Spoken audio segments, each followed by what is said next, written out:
Assalamualaikum. Today we will discuss about phlebotomy.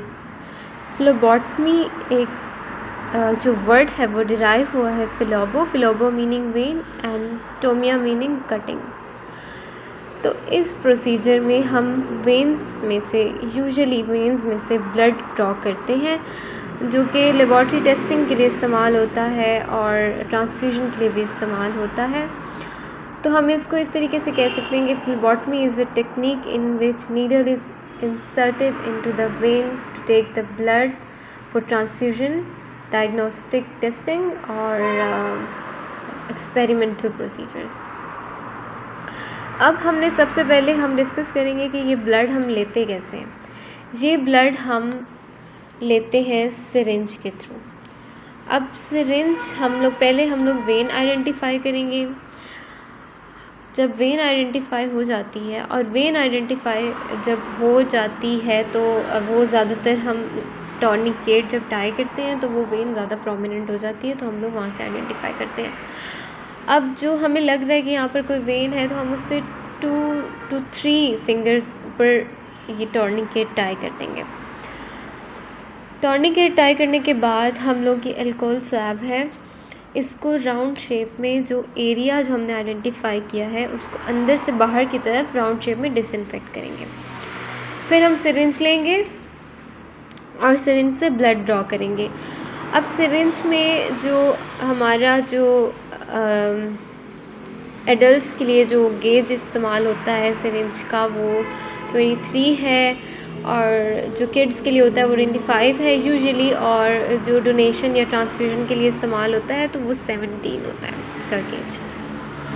अच्छा, उसके बाद मैं आपको बता दूं कि हम जो ब्लड लेते हैं तो हमें पता चल जाता है कि हमने टेस्ट के मुताबिक उसके रिस्पेक्टिवली हम ट्यूब्स में ब्लड डालते हैं। अब ये कुछ ट्यूब्स हैं, जैसा कि ये ब्लू डॉट, ये इसे बोलते हैं सोडियम ट्राइसिट्रेट। ये ट्यूब जो इस्तेमाल होती है वो कोएगुलेशन स्टडीज़ के लिए, जैसे PT, prothrombin time, APTT, INR के लिए ये ज़्यादातर इस्तेमाल होती है। ये है जेल ट्यूब, जिसे इसमें क्लॉट एक्टिवेटर होता है जो कि क्लॉट बनाता है, और जब हम उसे सेंट्रीफ्यूज करते हैं तो सीरम ऊपर चला जाता है और जेल जो है वो सेपरेट कर देती है सीरम को रेड ब्लड सेल्स को।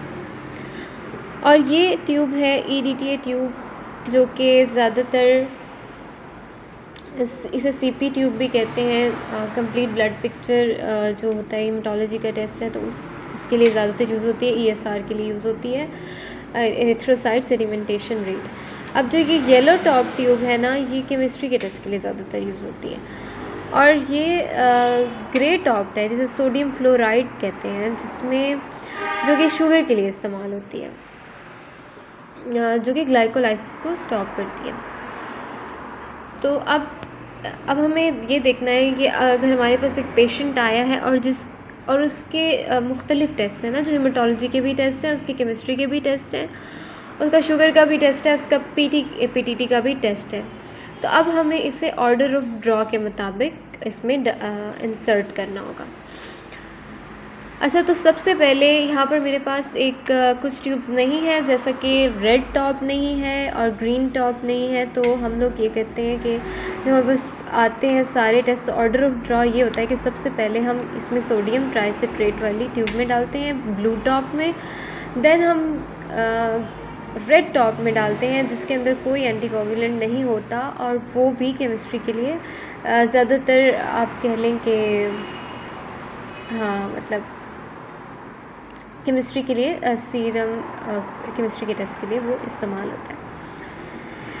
फिर उसके बाद हम येलो टॉप में लेंगे, और उसके येलो के बाद ग्रीन में लेते हैं, जिसमें जो कि ग्रीन टॉप जिसमें हेपरिन होता है, वो ज़्यादातर बोन मैरो स्टडीज़ के लिए इस्तेमाल होता है। फिर ग्रीन के बाद हम इस लेवेंडर टॉप या पर्पल टॉप में लेते हैं, और आखिर पे हम लोग ये ग्रे टॉप ट्यूब में लेते हैं। तो ये इसका ऑर्डर ऑफ ड्रॉ होता है। Thank you.